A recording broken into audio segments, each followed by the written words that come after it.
Hello guys, कैसे हो आप लोग। आई होप आप लोग सब बढ़िया हो गए। तो डिस्कस करते हैं माइस्थीनिया ग्रेविसिस, है ना। ये बीमारी है, एनएमजे में कुछ दिक्कत आएगी, मतलब न्यूरोमस्कुलर जंक्शन में कुछ प्रॉब्लम आएगी। क्या आप देखेंगे तो वहाँ की बीमारी है माइस्थीनिया ग्रेविसिस। ठीक है, डिसऑर्डर है माइस्थीनिया ग्रेविसिस। चलो देखते हैं। अगर हम नाम से ही जाएँ, सिंपल सा होने क्या वाला है। इसमें जो नाम अगर तोड़ें तो मायो माने होता है, मायो माने होता है आपका मसल्स, एस्थीनिया माने होता है आपका वीकनेस, है ना। और ग्रेविसिस माने क्या होता है, सीवियर।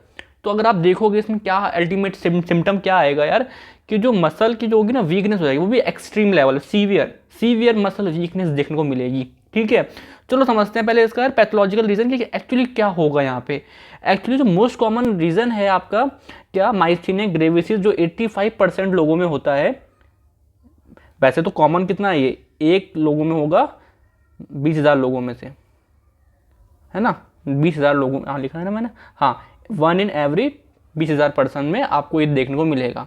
जिनमें ये देखने को मिलेगा उन पर्सन जो होंगे उनमें 85% लोगों में, 85% लोगों में रीज़न क्या होता है कि आपको ऑटो इम्यून डिसऑर्डर है ये। ठीक है, मतलब इसमें क्या होता है, आपके एंटीबॉडीज़ बन जाती हैं। एंटीबॉडीज़ बन गई, हमारी इम्यून सिस्टम ने एंटीबॉडीज़ बना दी। किसके अगेंस्ट, किसके अगेंस्ट, जो आपको ये दिख रहे हैं निकोटिक रिसेप्टर, या फिर यहाँ पे आपका दिख रहा है एसिटाइकोलिन आके जहाँ लगता है, यानी कि एसिटाइकोलिन रिसेप्टर पे आके, यहाँ पे आके क्या हुआ, इनकी एंटीबॉडीज़ बन गई। तो मान लो ये कलर देखो, ये आपकी एंटीबॉडीज़ हैं, है ना। ये आके यहाँ पे लग गई और इसको ब्लॉक कर दिया, इसको ब्लॉक कर दिया, इसको ब्लॉक कर दिया, देखो इसको ब्लॉक कर दिया।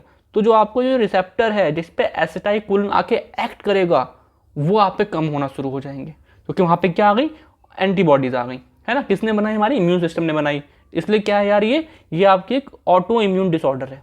ठीक है, अब देखो आप खुद सोचो क्या होना चाहिए। अब आपको लग रहा है कि एसिटाइकोलिन कहाँ पे आके लगता था, रिसेप्टर के ऊपर। अब रिसेप्टर यहाँ पे क्या हो गए, किसने खराब कर दिए, एंटीबॉडीज ने खराब कर दिए। ठीक है, तो क्या होगा, आपका जो सोडियम जितना अंदर आना चाहिए था उतना नहीं आ पाएगा। ठीक है, तो जो आपका मैंने बताया था आपको क्या, एंड प्लेट पोटेंशियल -55 नहीं पहुंच पाएगा। तो voltage gated sodium channel active नहीं हो पाएंगे, बिकॉज ज़्यादा सोडियम अंदर आ ही नहीं पा रहा है, एक थ्रेशोल्ड लेवल तक बात पहुंच ही नहीं पा रही है। भाई वो पढ़ के आना न्यूरोमस्कुलर जंक्शन, ठीक है, जब मेरी बात समझ में आ पाएगी आपको। ठीक है, तो मैं क्या बोल रहा हूँ आपसे, तो यहाँ पे क्या हो रहा है कि एसिटाइकोलिन के रिसेप्टर कम हो गए, रिसेप्टर कम हो गए, जिस वजह से ज़्यादा एसिटाइकोलिन अंदर नहीं आ पा रहा है।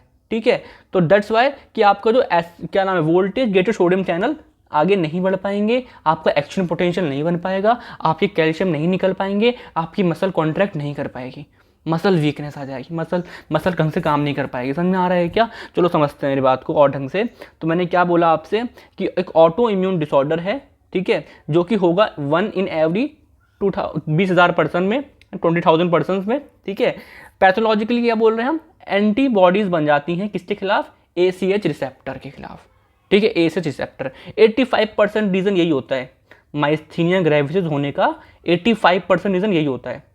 15% रीजन ये भी होता है, बहुत कॉमन नहीं है लेकिन हाँ 15% क्या होता है, ये मान लो क्या है, एक आपका रिसेप्टर है एसिटाइकोलिन रिसेप्टर, अगर इसके अगेंस्ट में एंटीबॉडीज बन गई, इसके अगेंस्ट में एंटीबॉडीज बन गई, तो 85% में ये दिक्कत आती है माइस्थीनिया ग्रेविसिस में।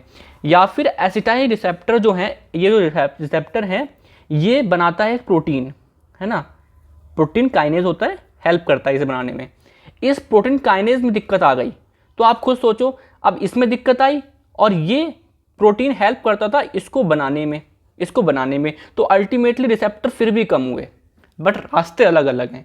एक रास्ता जो मोस्ट कॉमन है 85% लोगों में, वो डायरेक्टली ही इन रिसेप्टर को डैमेज कर दो, इनके खिलाफ एंटीबॉडीज बना दो, ठीक है। डायरेक्टली मत बनाओ, इनडायरेक्टली उस प्रोटीन को खराब कर दो जो प्रोटीन बना रहा है किसको, रिसेप्टर को। ठीक है, चलो इसको रफ कर दो, इतना कॉमन नहीं है ये। आपसे पूछे क्या होता है माइस्थीनिया ग्रेविसिस, आप बोलोगे ऑटो इम्यून डिसऑर्डर है जिसमें एंटीबॉडीज बन जाती हैं रिसेप्टर के खिलाफ। किसके रिसेप्टर के खिलाफ, एसिटाइकोलिन के रिसेप्टर के खिलाफ। ठीक है, इससे हुआ क्या, अगर आपको मैं समझाऊंगा एक्चुअली होगा क्या, कि मान लो ये आपका एसिटाइकोलिन है, बहुत सारे रिसेप्टर हैं, अब क्या हुआ, एंटीबॉडीज बन गई, मान लो ये एंटीबॉडीज बन गई, ये एंटीबॉडीज बन गई, इसने क्या करा, इसे ब्लॉक कर दिया, देखो ब्लॉक कर दिया।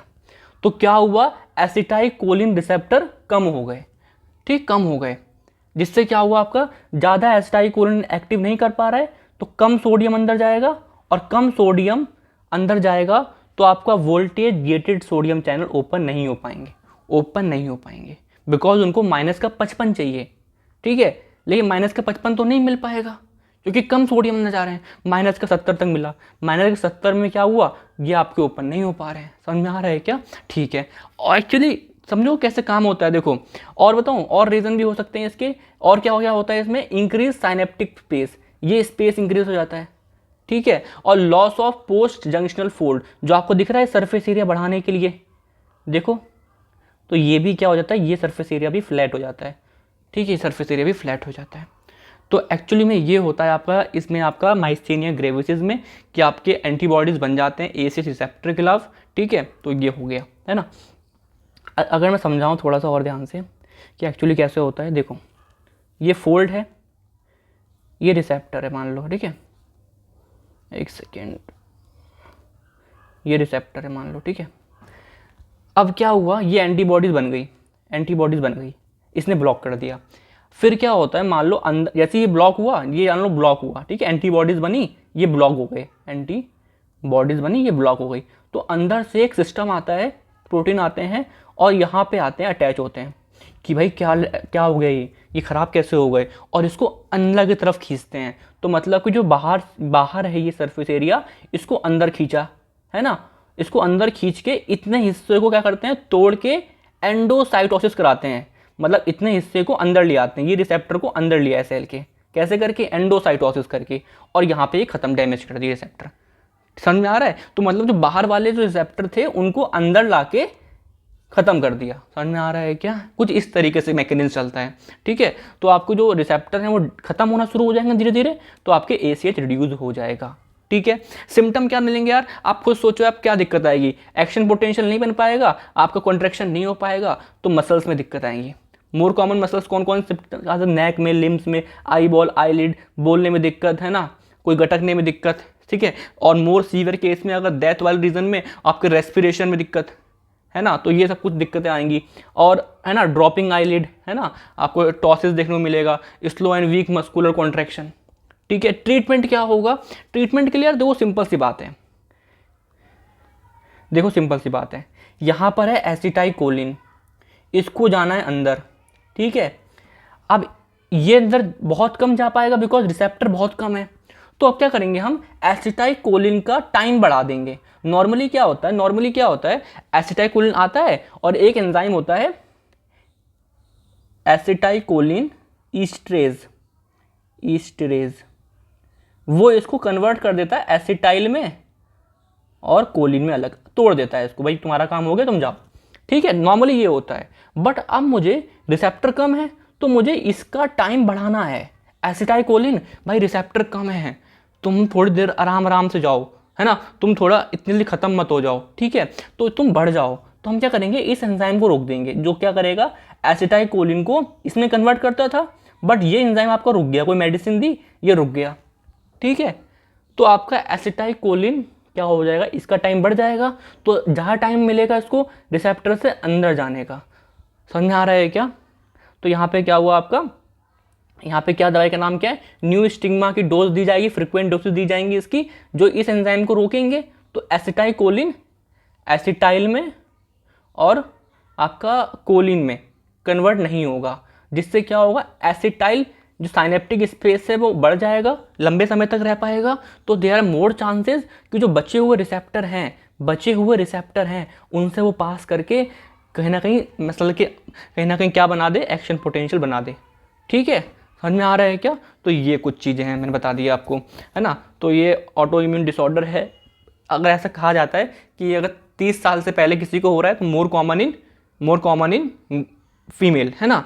अगर ओल्डर एज में हो रहा है तो मोर कॉमन इन मेल, ठीक है। अगर किसी बूढ़े जनरेशन में हो रहा है, 30-40 साल से ऊपर किसी एज में हो रहा है, तो उन पॉपुलेशन में मेल में ज़्यादा होता है, बट यंगर पॉपुलेशन में अगर बीमारी आ रही है तो फीमेल में ज़्यादा होती है, ठीक है। चलो ये कुछ था, है ना। तो ये क्लिनिकल छोटा सा था, आता है यार, क्वेश्चन आता है यहाँ से, ठीक है। तो ये जरूर पढ़ लेना, ठीक है। चलिए, थैंक यू, बाय।